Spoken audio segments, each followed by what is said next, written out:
truth of the matter is that most people don't realize that the majority of people suffer their first major heart attack on Monday morning between 8 a.m. and 9 a.m.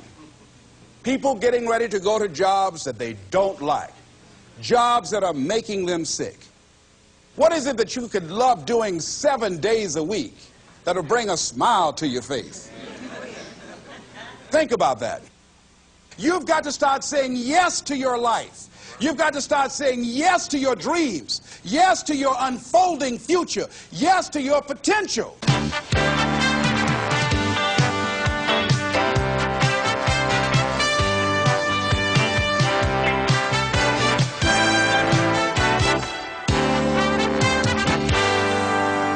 Les Brown's business is changing lives.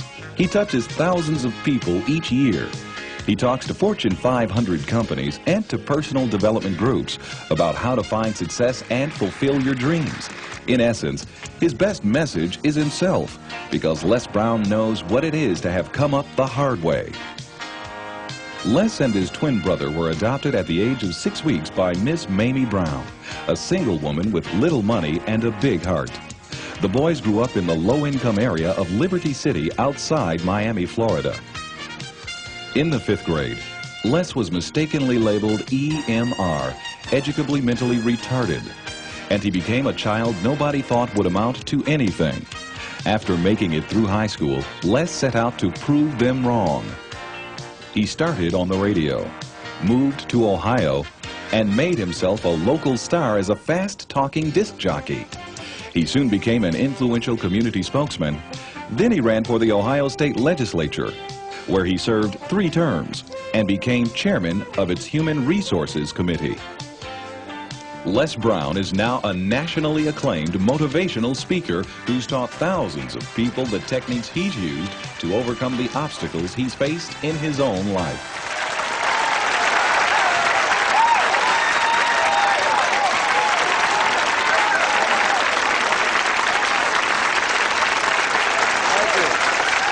Thank you very much. Thank you. You guys look like you're ready. Repeat after me, please. This is my decade. This is my decade. You know, every year I used to say, this is my year. But ladies and gentlemen, one good year won't be enough for me. How many of you can use a good decade? Raise your hands, please. Fantastic. All right, now, here's what I want to do. I want to share with you how you can begin to make this your decade. How many of you know within yourself, if you ask yourself the question, have I done all that I'm capable of doing or being and living up to my potential, how many of you have to really answer, no, I have not done all that I can do? Raise your hands, please. Okay, very good. Now, here's what we know. That people don't do what they know in life, but what they do is they operate within the context of the vision they have of themselves.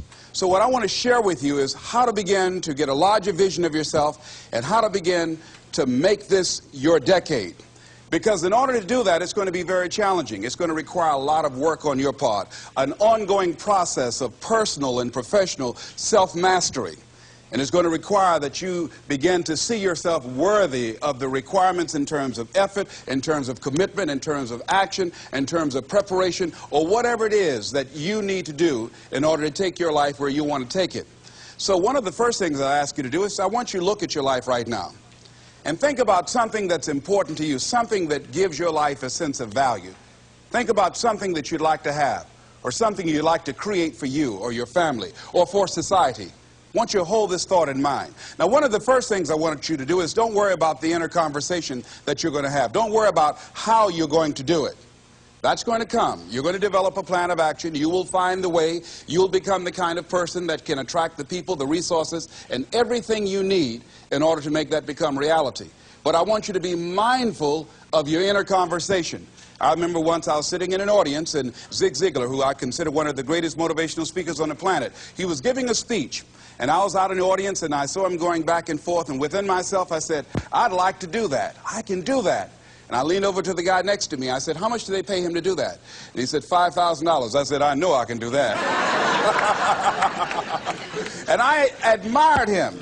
And then On the way home, when I was driving from Tampa, Florida, back to Miami, Florida, my inner conversation kicked in, and it said, Les Brown, you can't do that. You don't have a college education. Les Brown, you can't do that. You don't have the money. You don't have the contacts. You've never worked for a major corporation. What makes you think that you can make more in 1 hour talking than you've made working for a whole month? Now, I want to ask you a question. How many of you have ever thought about something you wanted to do, and you talked you out of it? Raise your hand, please. That inner conversation, ladies and gentlemen, is the reason that most people take their greatness, take their ideas to the graveyard with them. You know, the wealthiest place on the planet, a minister said recently, and it was so true, is not the gold mines in the various areas of the world or the diamond mines. The wealthiest place on the planet is the graveyard. Because in the graveyard we will find inventions that we never ever were exposed to. Ideas, dreams that never became reality, hopes and aspirations that were never acted upon, because most people allow that inner conversation, for whatever reason, to keep them from ever pursuing their goals. So let us begin to look at what's required in order to make this our decade. Why is it that most people don't ever reach their goals or live up to their true potential? One is fear. And there are only two kinds of fears that we're born with: the fear of falling and the fear of a loud sound. All other fears we learn, like the fear of failure. The next is the fear of success. That's one of the major challenges I had to deal with. I was working on a major project, and after it began to grow and it was extremely successful, I panicked and I walked away from it and gave it to someone else because I didn't believe that I could handle it. The other thing that keeps most people from reaching their goals is that a lot of people become comfortable. They stop growing. They stop wanting anything. They become satisfied. They stop looking at ways in which they can improve themselves. They stop putting things in front of them. I was reading something by a great man, George Bernard Shaw, and he said something to the effect that to have succeeded is to have finished one's business on earth. Like the male spider who is killed by the female spider the moment he has succeeded in his courtship. And he goes on to say, I like a state of continual becoming with a goal in front and not behind. I remember after giving a speech at a major corporation, a gentleman came up to me who was up in years, and he said, you know, that's real great motivation for you young guys, but I've done all my work. There's nothing else for me to do. I said, oh, yes. You've got a lot to give. You have a lot to offer. The fact that you're still here means that your business is not through yet. The other thing that keeps us from reaching our goal is not feeling worthy. That's where a lot of people get stuck. Because, see, when you don't feel worthy of your goal, you'll begin to unconsciously engage in self-destructive behavior, like procrastinating, constantly putting things off, squandering your time, and that's what life is made of.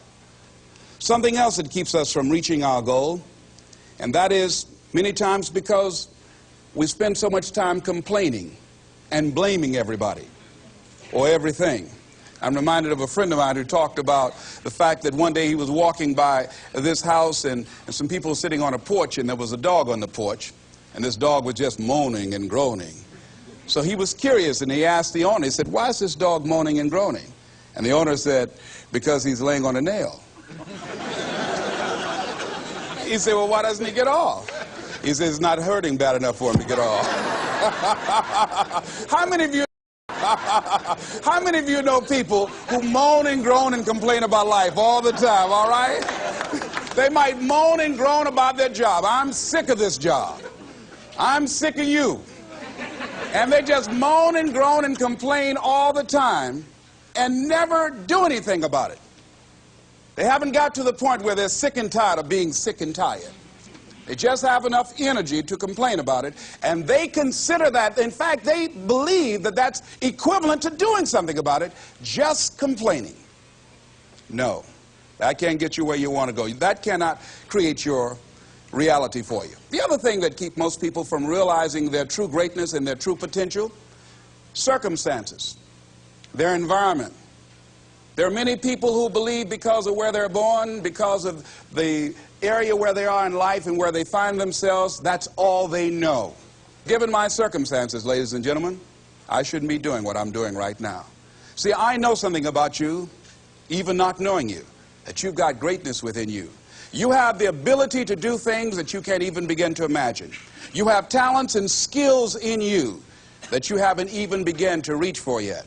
No one could have convinced me, given my circumstances, given my background, that I would be doing what I'm doing right now. I was born in Liberty City on a floor on 62nd Street, my twin brother and me. When we were 6 weeks of age, we were adopted. When I was in 5th grade, I was identified as EMR, labeled educable mentally retarded, and put back from the 5th grade into the 4th grade, and stayed in that category until I got out of high school. I have no college training, but here's what happened. I had an intervention in my life. A man who saw something in me at a time that I did not see something in myself. I never forget being in his class one day waiting on a friend of mine who was there to rehearse for a play. He did not show up, and he asked me to go up to the board and write something on the board. And I said, I can't do that, sir. He said, why not? I said, well, I'm in a special education class. He said, what do you mean? I said, go up to the board and write what I'm about to tell you. I said, I can't do that, sir. Why not? I'm educable mentally retarded. And he came from behind his desk. He said, don't ever say that again. Someone's opinion of you does not have to become your reality.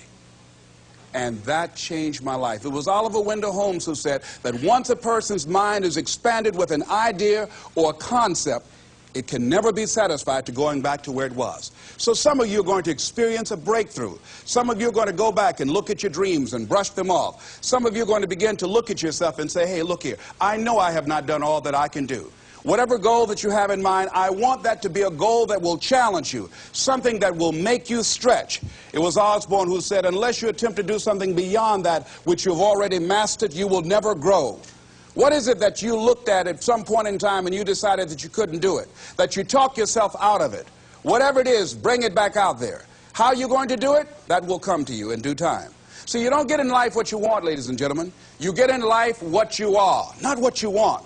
And see, the good news is that we can always become more by working to develop ourselves. So the first process of making this your decade, you've got to begin to take a look at your life and look at where are you right now? What are your strengths? What are your weaknesses? What gives your life a sense of fulfillment, a sense of joy? What does a full, rich life means to you? What is it that you could love doing 7 days a week that'll bring a smile to your face? Think about that. In all the areas of your life, your professional life, your personal life, your family life, your spiritual life, what is it that you'd like to have? Once you begin to determine that, that takes you to the next step. And that is, once you decide what it is that you want, now you've got to decide that you deserve that. Repeat after me, please. I deserve the best that life has to offer. I deserve to find my purpose in life. Shake somebody's hand on your right and left and say, find your purpose.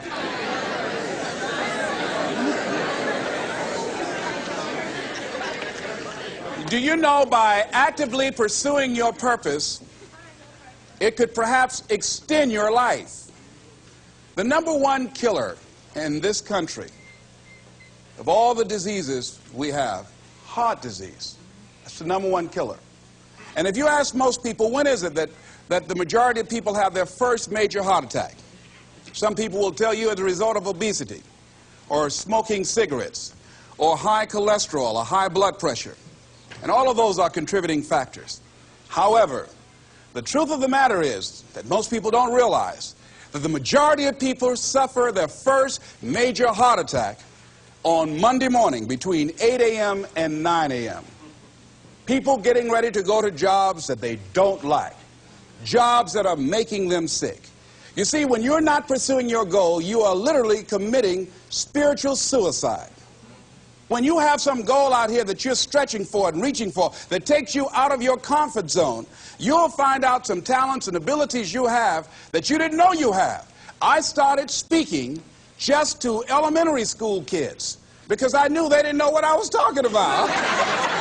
And they gave me all kind of standing ovation. We like you, yeah. Then I graduated up to junior high school, and then to senior high school, and then to various community groups and church groups and civic associations, and then to colleges and to businesses. Now I'm traveling across the country and then traveling nationally and internationally.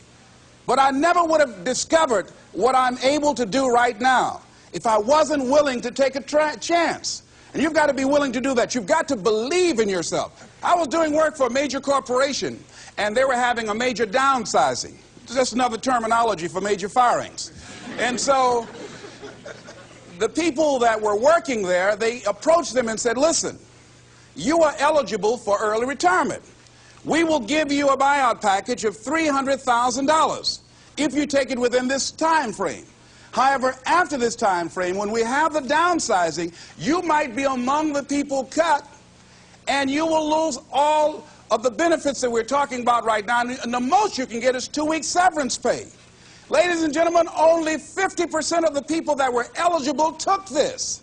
Let me tell you something. If I'd been there, I'd have gone to ask for your check. Listen, Marvin told me to get his check. He's home with his mama.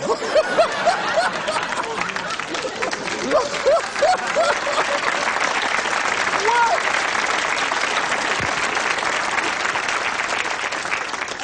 I would have taken that money so quick and had other people checks. They said, Les got your check. See, ladies and gentlemen, life is too short trying to play it safe. It's too short and unpredictable, being miserable. It's too short for that. Here's the thing. There's no safe position in life. Let me tell you why. It's a quiet secret that most people don't realize. You can't get out of life alive. Hello, you can't get out of life alive. So there's no safe position. You can die in the bleachers or you can die on the field. You might as well come out on the field and have a good time, right?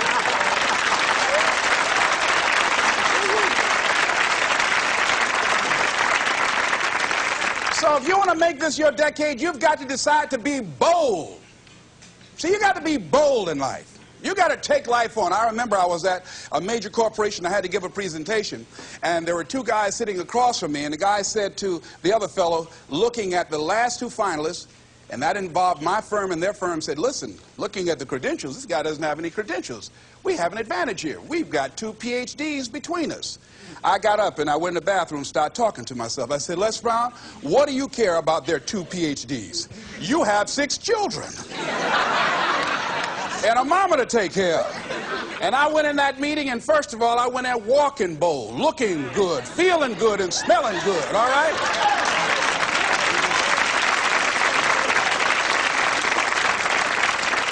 And I sat across that table and we started negotiating, and I operated in a spirit of absolute certainty. I looked at them as if the only reason that they were born was to give me that contract. They survived 1 out of 9 million sperms to carry out this transaction. And I got the contract. Hello.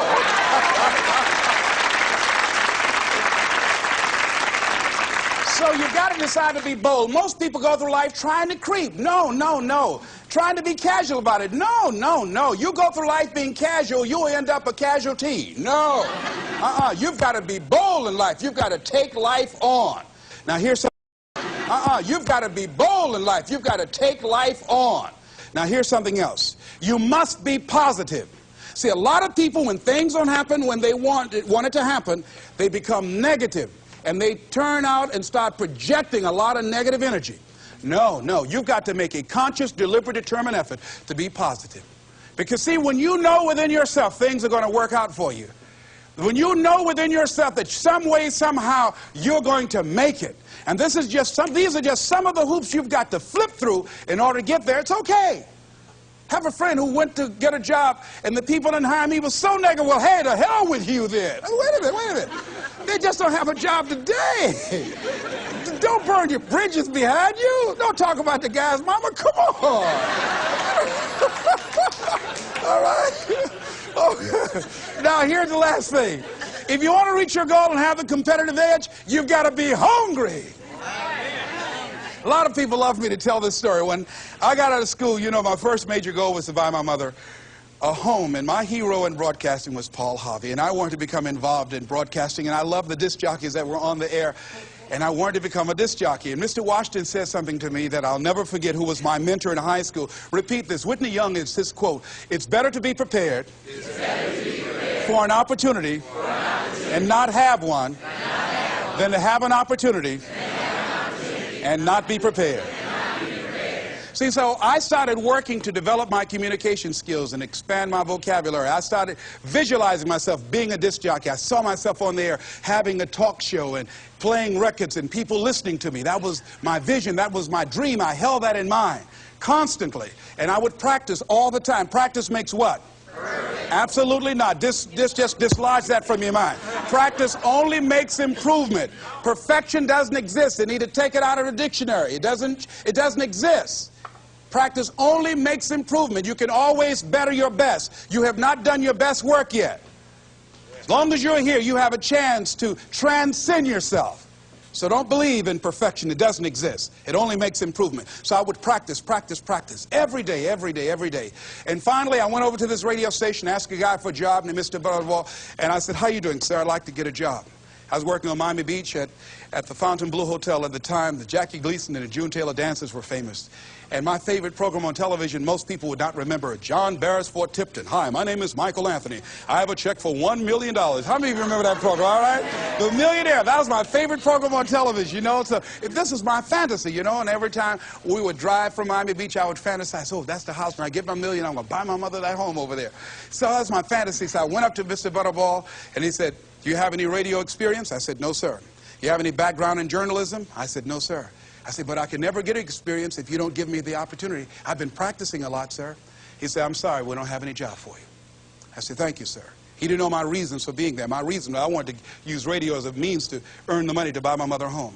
I went back to the radio station again. I said, "How you doing, Mr. Butterball? My name is Les Brown. I know your name. Didn't I just see you here yesterday?" I said, "Yes, sir." I said, "Y'all have any jobs here?" "Didn't I tell you yesterday we didn't have any jobs?" "Yes, sir, but I thought maybe somebody got fired or resigned. I didn't know, sir." I went the next day. "How you doing, Mr. Butterball?" He said, "Yes." And I just didn't take it personal. "How you doing? So y'all have any jobs here?" "Didn't I just tell you yesterday and the day before we didn't have any work?" "Well, I thought maybe somebody died, sir. I didn't know. I didn't know." I went the next day, showed up like nothing was wrong, like I saw him for the first time. "How you doing, Mr. Butterball? Y'all having here?" He said, "Boy, make yourself useful. Go get me some food." I said, "Yes, sir." See, many times when you want more, you've got to be willing to pay your dues. So I became their errand boy. I would get their lunch and their dinner and all kind of food for them. And after a while, I would take the food to them in the control room, and I would not leave until they would ask me to. And I'd watch them working the controls, and I'd memorize their hand movements. And pretty soon, they would trust me with their cars to go pick up entertainers that came into town. Entertainers like Sam Cooke, Dinah Ross and the Supremes, the Four Tops and the Temptations. I would drive them all over Miami Beach in the disc jockeys' cars. I didn't have any driver's license, but I was driving like I had some.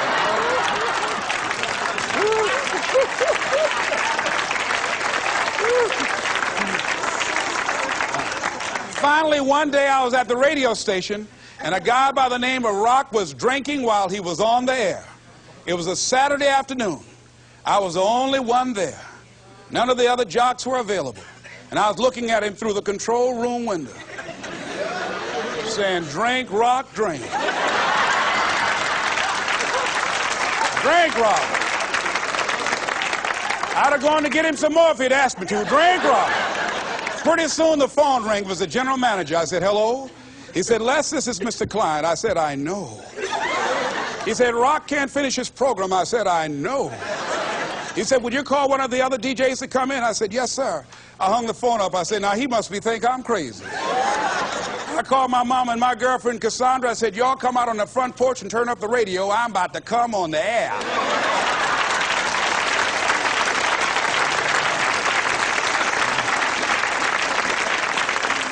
I waited for about 20 minutes, and I called him back. I said, "Mr. Klein, I can't find nobody." He said, "Young boy, do you know how to segue the records?" I said, "Yes, sir." He said, "Go in there and don't say nothing here." I said, "Yes, sir." I couldn't wait to get behind those controls. I put the headphones on. I said, "Look out, this is me, LB, Triple P, Les Brown, your platter playing papa. There were none before me, and there will be none after me. Therefore, that makes me the one and only. Young and single and love to mingle, certified, bona fide, indubitably qualified to bring you satisfaction, whole lot of action. Look out, baby, I'm your love man. I was hungry."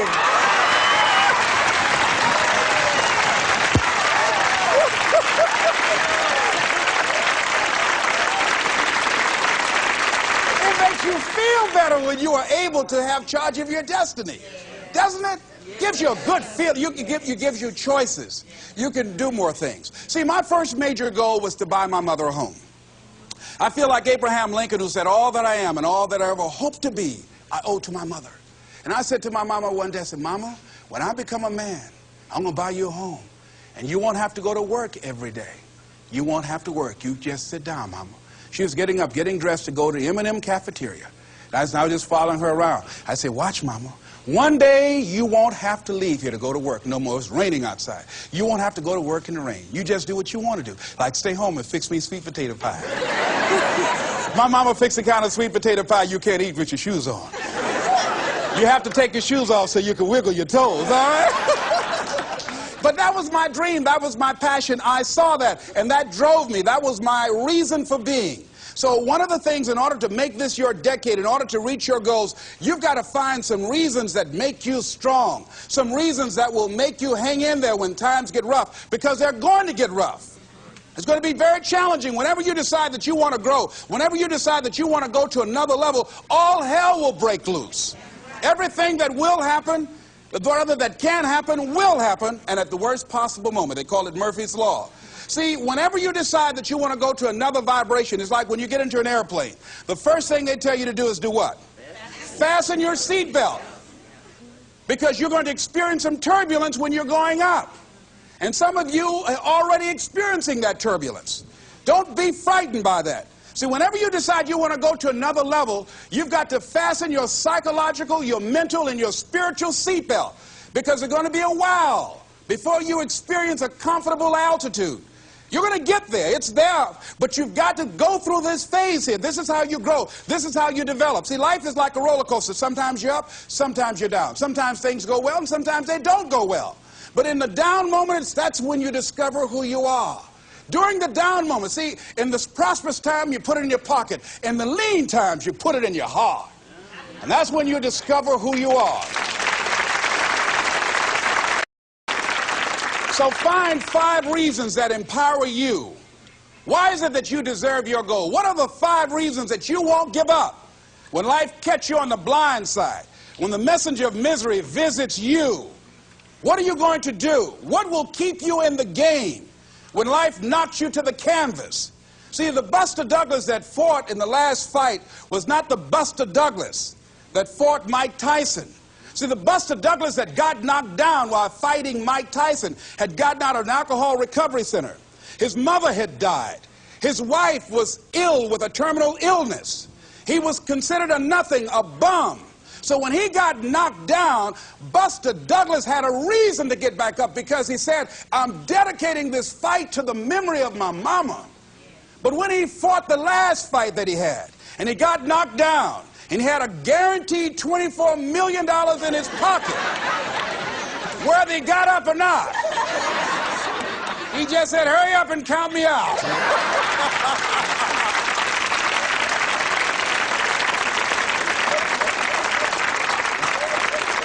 And I don't blame him. Why get hurt? He said, no, why'd you leave so soon? Somebody's about to get hurt, me. So you've got to have some reasons that when life knocks you down, and it's going to. Hello, it's going to knock you down. When people disappoint you, and that's going to happen. When they betray you, and that's going to happen. When they lie to you, and that's going to happen. When they say, oh, you can count on me, and they won't show up, and that's going to happen. When you want to throw in the towel and give up yourself, and that's going to happen. When life collapses on you and catch you on the blind side, and drop you to your knees and start choking you. You got a dream? No, I ain't got no dream. And that's going to happen. What reason can you remember that you can call on, that you can reach on, that can make you get back up? Find that reason. Because when life had knocked me down, I said, life, I'm doing this because I want to make my mama proud of me. I'm doing this because I want my children to have a better life than what I had. I'm doing this because all my life I've been told I'd be a loser, that I wouldn't make it. All my life I heard people say, Mamie, take them back to the welfare department. I'm doing this to make them alive. I believe, like Frank Sinatra, he said, the best revenge in life is massive success. I'm doing this so I can become massively successful. And with that kind of courage, with that kind of affirmation and reason to empower me, I got a saying that when life knocks you down, try and land on your back, because if you can look up, you can get up. All right?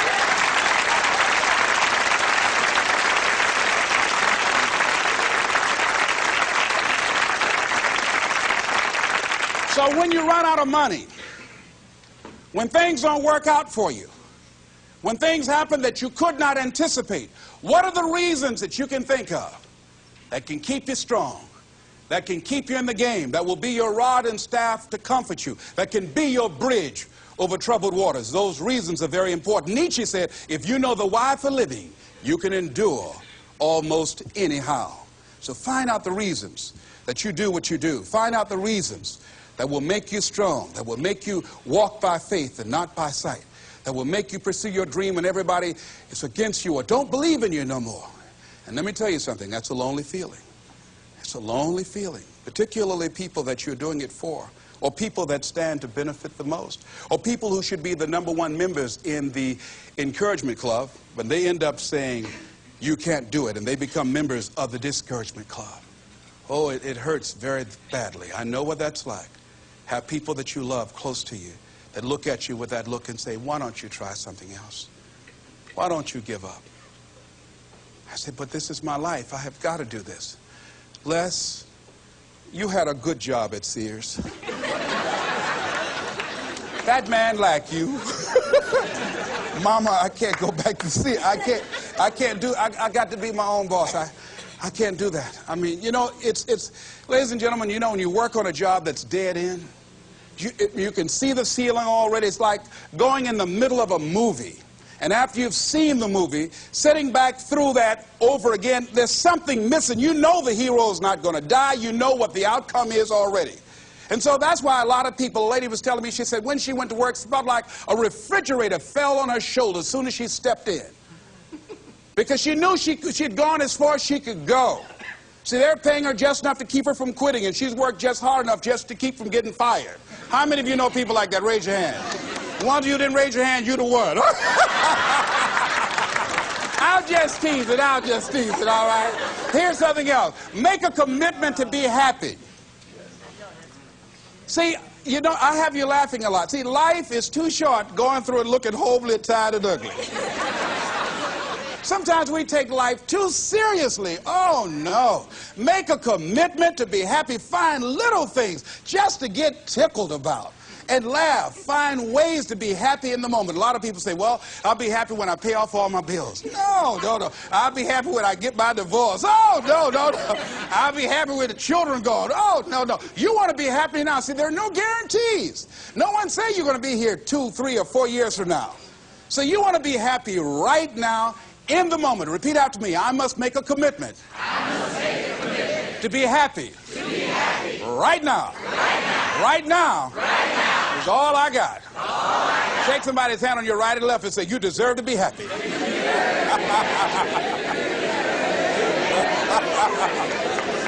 Make a commitment to be happy, because life now has new meaning for you. Just enjoying the sunset, or just looking at life, or looking at nature, going for a walk. It's the little things in life that counts. Here's something else that you want to begin to do in order to make this your decade.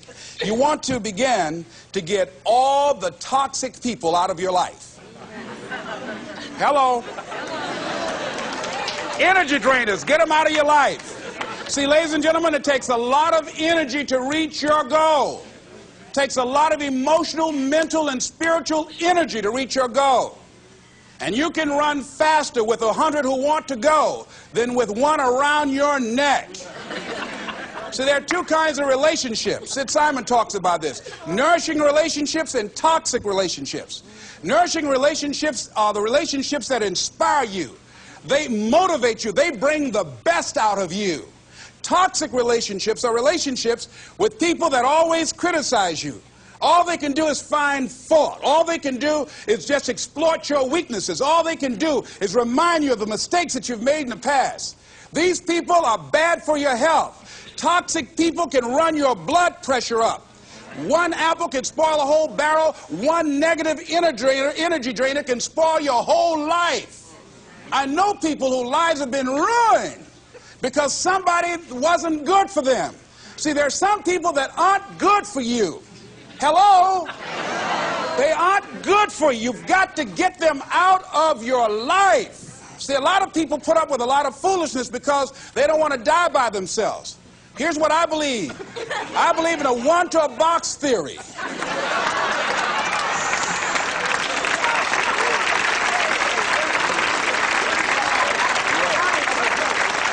Ask this question of yourself. Make a list of who you communicate with most and ask yourself the question, what kind of person am I becoming because of this relationship?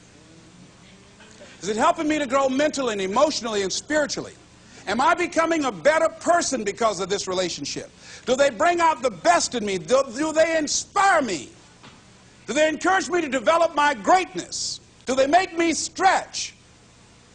So you got to look at the people in your life and find out, what kind of person are you becoming because of that relationship? My mother used to say, birds of a feather flock together. You run around with losers, you will end up a loser. Birds of a feather flock together.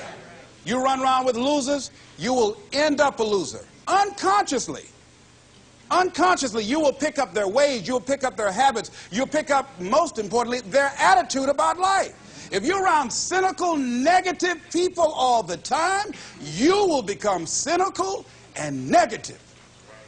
So you got to watch yourself. Many of us are living out the lives of other people, living out their conclusions, living out of their consciousness. The other thing is that you begin to looking at your life and looking at what it is that you want to achieve. Another crucial thing that you must do is align yourself with powerful people. Align yourself with people that can encourage you, people that can empower you, people that you can learn from, people that you can grow from. That's very important. See, if you have people around you that can contribute to your growth. When I wanted to become a speaker, I joined the National Speakers Association. I wanted to be around the Dr. Norman Vincent Peales, the Zig Ziglars, the Dwayne Dyers. I wanted to be around people that were doing what I wanted to do. I wanted to learn from them. And you want to do that too. You want to align yourself with people who think like you, people who dream like you, people who want more out of life, people that are stretching and searching and seeking some higher ground in life. As opposed to the majority of people. Somebody said, always strive to get on top in life because it's the bottom that's overcrowded. And see, you don't want to be on the bottom. See, it's easy to be on the bottom. It doesn't take any effort to be a loser. It doesn't take any motivation, any drive in order to stay down there on a low level. But it calls on everything in you, ladies and gentlemen. You have to harness your will to say, I'm going to challenge myself. Sometimes I have to pull myself out of bed and say, come on, Les. Things I know I should do, I don't do.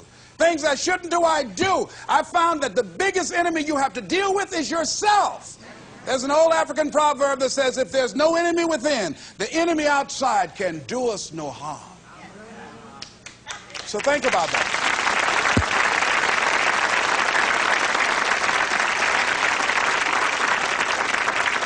So as you begin to look toward making this your decade, as you begin to look toward making your life different, as you begin to look at yourself, you've got to redefine yourself. Who are you right now? And who must you become in order to create what you want? What has to change about you? What is it that you're doing right now that would be a liability for you? As you begin to look toward the future and take inventory of yourself, what is it about you right now that you've got to leave this behind because this no longer fits? Looking at where you want to go and the kind of person that you must become, the kind of standards that you have for you. What is it that you must do differently? Repeat out to me, please. If you want to keep on getting what you're getting, keep on doing what you're doing. See, that doesn't take an Einstein for that one. All right? It makes sense unless you change your pattern, unless you change the way you're thinking, unless you change your behavior, you're going to continue to produce the results in your life. See, all of us are winners, but some of us are producing results that we don't want. And so all you have to do is look at your game plan, look at your strategy. How is it that you have been being? What is it that you've been doing to produce this? So you're the director, you're the producer, you're writing the script, you're the star of your life. And as you begin to look at your life, you can decide whether or not it's a smash or whether or not it's a flop. That's in your hands. Look at your life, look at where you want to go. Don't worry about your circumstances. Don't worry about your age. I have a friend who's up in age, over 70, and she wanted to build a multi-million-dollar complex. The name is Dr. Johnny Coleman. Lenders and bankers say, you can't do that, you're too old. She ignored them. That building now stands, ladies and gentlemen, a multi-million-dollar structure. But there are a lot of people who would have listened to that.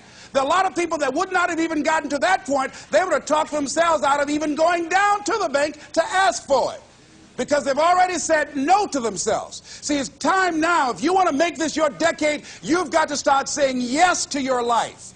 You've got to start saying yes to your dreams, yes to your unfolding future, yes to your potential, as opposed to saying no. See, 87% of our self-talk is negative. So you've got to make a conscious, deliberate, determined effort to say yes to your dreams. Why not? Why not me? Don't spend time like most people going through life complaining. Don't try and get on talk shows and tell everybody how life has done you wrong. Here's what's happening in the audience. 80% don't care, and 50% glad it's you.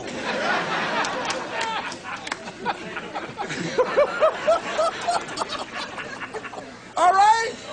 So when you know that, you don't go around crying, oh, you know what they did to me? Who cares? Get away from me before they come back.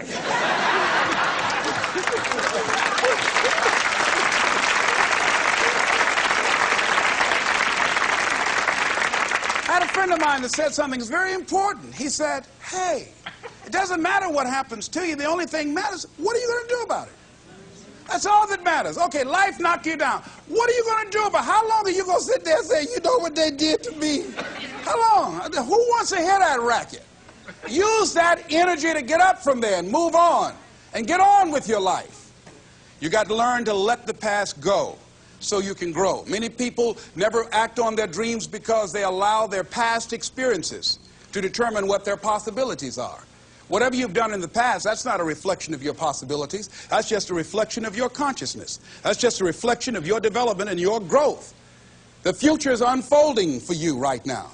The future is unlimited for you right now. No one knows where you can go. No one knows what you're capable of or what's possible for you. You don't even know that. I had no idea, ladies and gentlemen. No one could have convinced me that I was able to do this. I'll never forget, I was speaking in Detroit, and a high school friend of mine saw me afterwards, and he was backstage. He said, I can't believe it's the same person. And I thought for a moment, and I said, it's not. The person you know, he's gone. He doesn't live here anymore.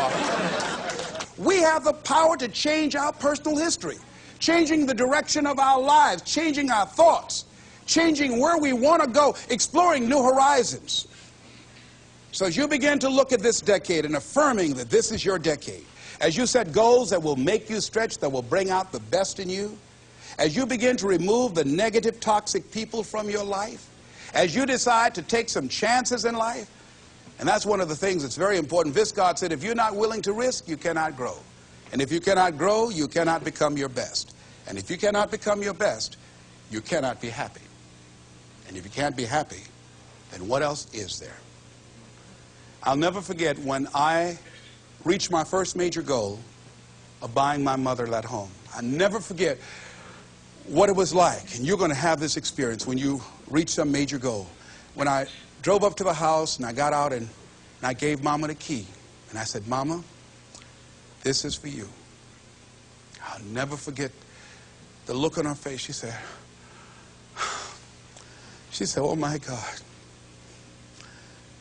No one could have convinced me when I adopted y'all that this would happen.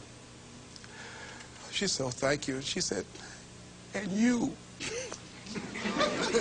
caused me so many damn problems.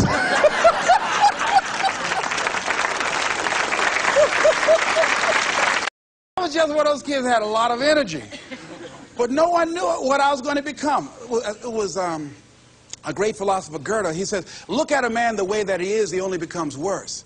But look at him as if he were what he could be, then he becomes what he should be. And what Mr. Washington did was he looked beyond my faults and saw my needs.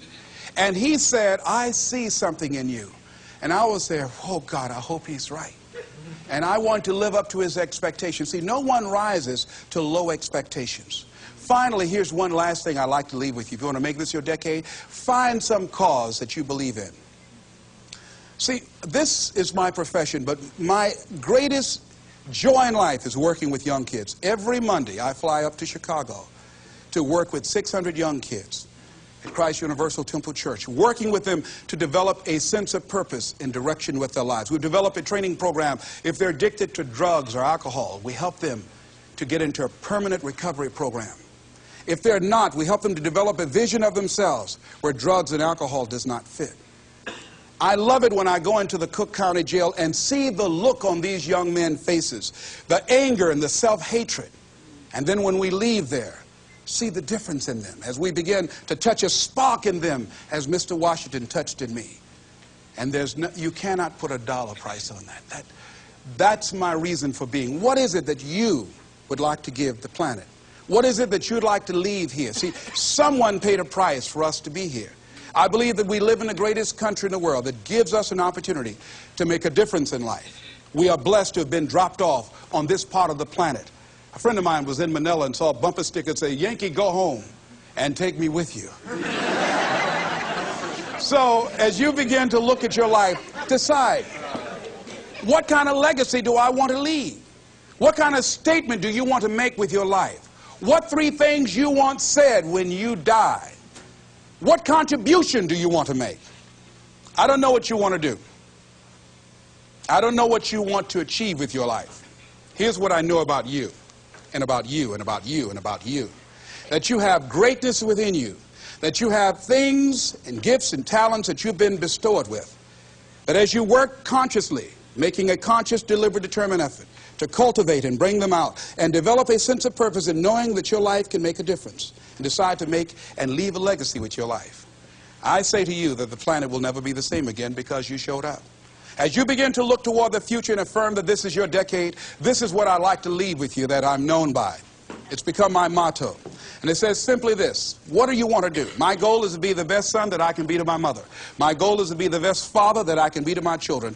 And my goal is to create a drug-free America, be the best motivator that I can be. Yes. Whatever your goal is, this is what I like to leave with you. It says simply this, that if you want a thing bad enough to go out and fight for it, to work day and night for it, to give up your time, your peace, and your sleep for it, if all that you dream and scheme is about it, and life seems useless and worthless without it, and if you gladly sweat for it and fret for it and plan for it and lose all your terror of the opposition for it, and if you simply go after this thing that you want with all of your capacity, strength and sagacity, faith, hope, and confidence, and stern pertinacity, if neither cold poverty, famish, or gulf, sickness, or pain, of body and brain can keep you away from the thing that you want, if dogged and grim you besiege and beset it, with the help of God you'll get it. This is Mrs. Mamie Brown's baby boy, Leslie Calvin Brown, saying it's been a plum-pleasing pleasure as well as a privilege. Thank you all.